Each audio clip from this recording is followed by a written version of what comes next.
मेरी पूजा गुरु गोविंद गुरु मेरा पार ब्रह्म गुरु भगवंत गुरु मेरी पूजा गुरु गोविंद गुरु मेरा पार ब्रह्म गुरु भगवंत। गुरु का दर्शन देख देख जीवा, गुरु के चरण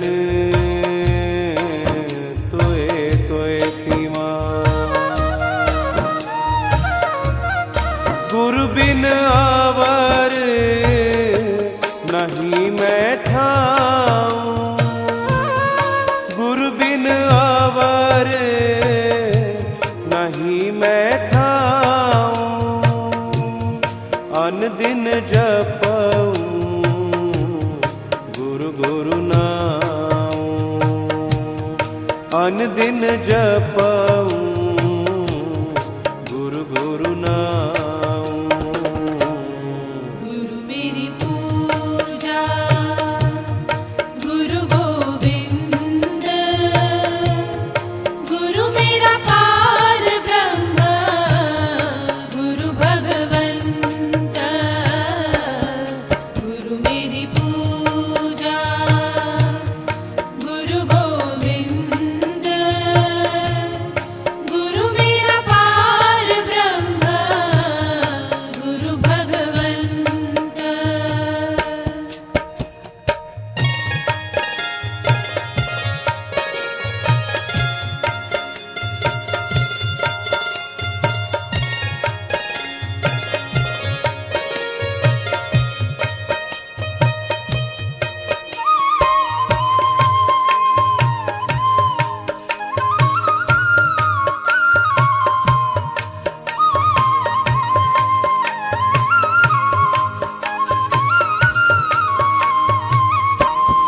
गुरु मेरा ज्ञान गुरु हृदय ध्यान,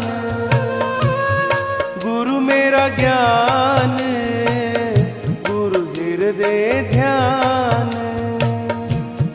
गुरु गोपाल पुरख भगवान, गुरु गोपाल पुरख भगवान। गुरु मेरी पूजा गुरु गोविंद गुरु मेरा पार ब्रह्म गुरु भगवंत गुरु मेरी पूजा गुरु गोविंद गुरु मेरा पार ब्रह्म गुरु भगवंत। ऐसे गुरु को बल बल जाइए, ऐसे गुरु को बल बल जाइए।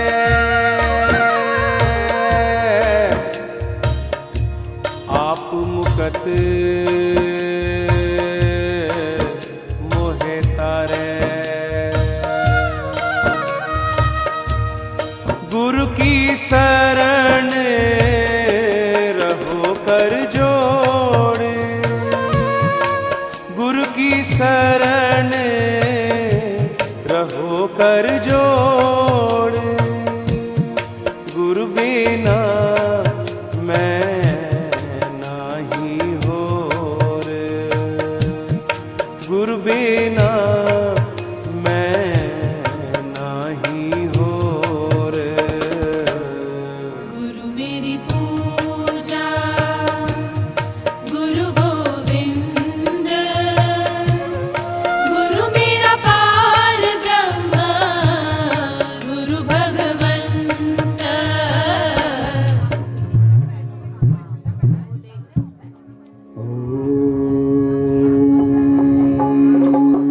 स्वस्ति श्री गणेशाय नमः।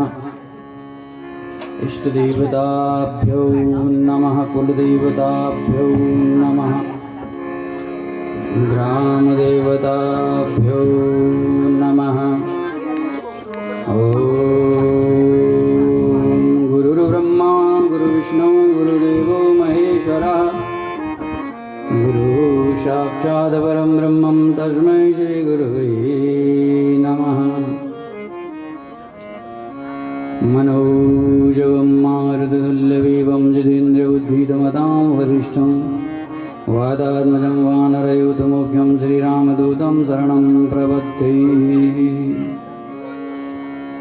वर्णानां वरदसङ्गानां रसानां छन्दसामपि मङ्गलानां च कर्तारो वन्दे वाणिविनायको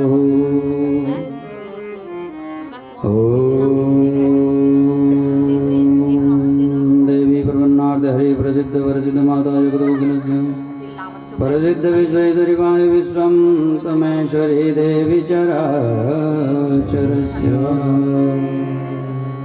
बोली बालकृष्ण भगवान की जय नागराज महाराज की जय शंकर भगवान की काशी विश्वनाथ भगवान की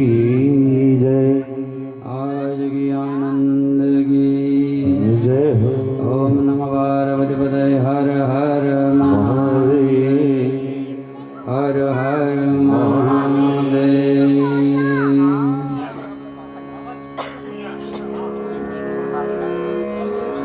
तो आइए आज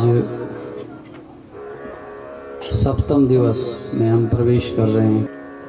वह मोक्ष के सुधार हेतु के लिए हम अपना मोक्ष कैसे सुधारें, हम अपना ये जो मानव तन है इसको धन्य कैसे करें,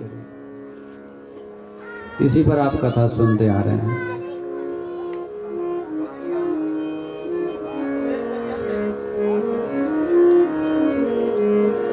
शुक जी परीक्षित को सुनाते हैं।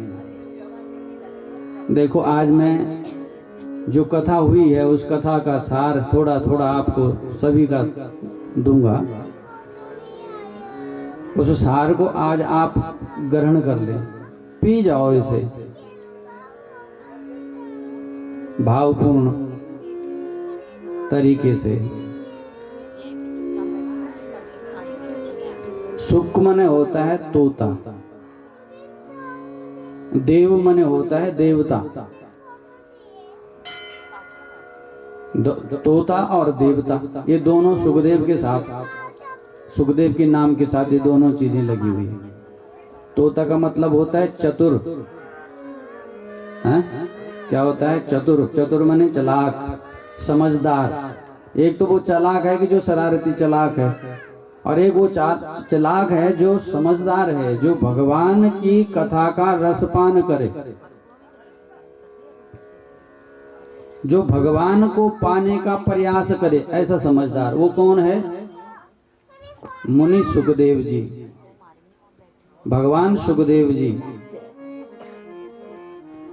उनके अंदर एक ही चीज की चतुराई है। वो क्या है कि परमात्मा को पाना, भगवान को पाना। इसके अलावा और कोई उनके अंदर चतुराई नहीं है। उन्होंने भजन,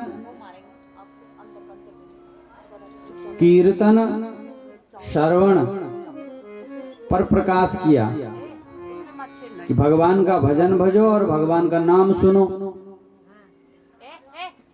भगवान का भजन भजना और भगवान का नाम सुनना, इस दो पर उन्होंने अधिक प्रकाश किया, अधिक प्रकाश किया।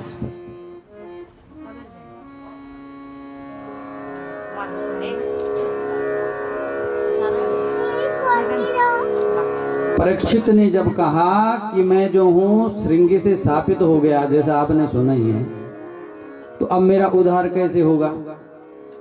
तो अब परीक्षित जो अपने जीवन में घटित घटनाओं से परिचित है, याद है जिसे कि मैंने ऐसे काम करे, ऐसे काम करे, ऐसे काम करे, जो जो भी किए अपने जीवन में आपने काम, जिसे वो काम याद है, वो है परीक्षित। अब 7 दिन में मरना है। समीक ऋषि पुत्र श्रृंगी के साप का कारण बन गया। अब 7 दिन में मरना है, पर अपनी घटना याद है। हम तो गलत काम करते हैं, उसके बाद भूल जाते हैं।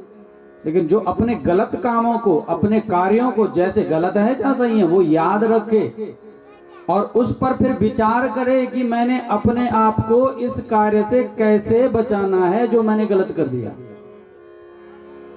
तो परीक्षित मोक्ष बिगड़ गया, यानी ये मानव जन्म बिगड़ गया। और किस कारण बिगड़ा?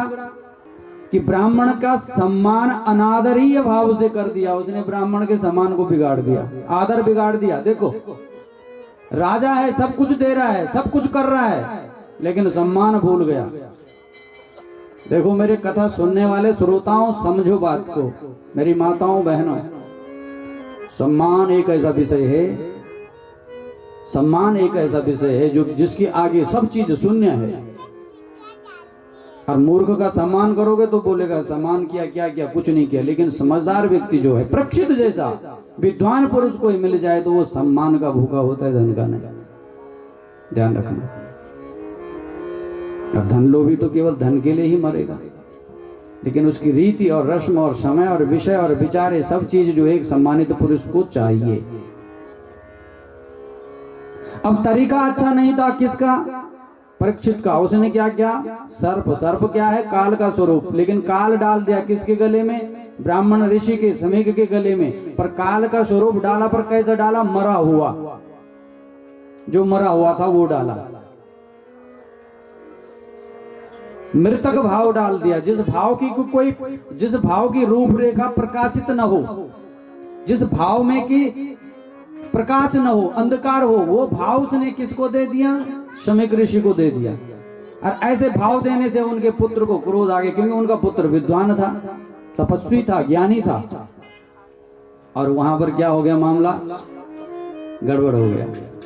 उसने क्रोध में, गुस्से में बोल दिया, क्रोध में बोल दिया, जा, हमारे पीछे तुमने इस प्रकार से मेरे पिता का अपमान किया, इस अपमान का दंड मैं तुझे श्राप देता हूं। राजा, तू अपने राजमत में भूला हुआ है, तू देव स्तुति नहीं करना जानता, ब्रह्म स्तुति नहीं करना जानता। मैं तुझे श्राप देता हूं कि तुझे 7वें दिन तेरी मृत्यु हो जाएगी और तुझे तक्षक सर्प काटेगा, जिसके काटने से कि कोई आज तक बचा ही नहीं, बच ही नहीं सकता, जिसकी फूंक मात्र से वृक्ष, हरे वृक्ष सूख जाते हैं, जिसके फुंकार मात्र से जिस पत्थर पर पड़ जाए तो पत्थर काला हो जाए, राख बन जाए, ऐसा सर्प। बोला इसकी मृत्यु, तेरी मृत्यु 7 दिन में हो जाएगी। तो हमारे ऋषियों ने 7 दिनों का आविष्कार किया हमारे देश में। 7 दिन बनाए, सोमवार, मंगल, बुध, बृहस्पति, शुक्र, शनि और रवि, 7 दिन।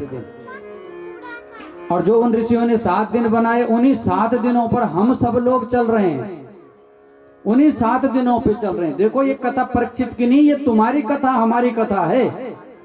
समझो बात को, ये हमारी कथा है। उन्हीं 7 दिनों पर सब ऋषि मुनि जो बनाए वो सब उसी पर चल रहे हैं। लेकिन 8वां दिन किसी ने आज तक नहीं बना सका।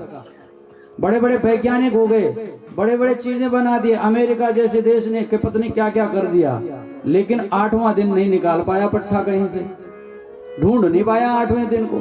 7 दिवस में ही बंद हो रखे, सब 7 दिवस को यूज कर रहे हैं, सब उसी में कैद हैं। और तब उन ऋषि मुनियों की जो अपनी बीती हुई व्यथा लिखी हुई शास्त्रों में, उसको हम नकार रहे हैं। तो यही हमारा जाने का कारण है। समूल नष्ट कर रहे हैं हम अपने को, जो हम उनकी व्यवस्था पर नहीं चल रहे हैं। उनके बंदे सूत्रों पर चलिए, तभी जाके किसी भी चीज का फल आपको प्राप्त होगा, अन्यथा वह फल प्राप्त नहीं होगा।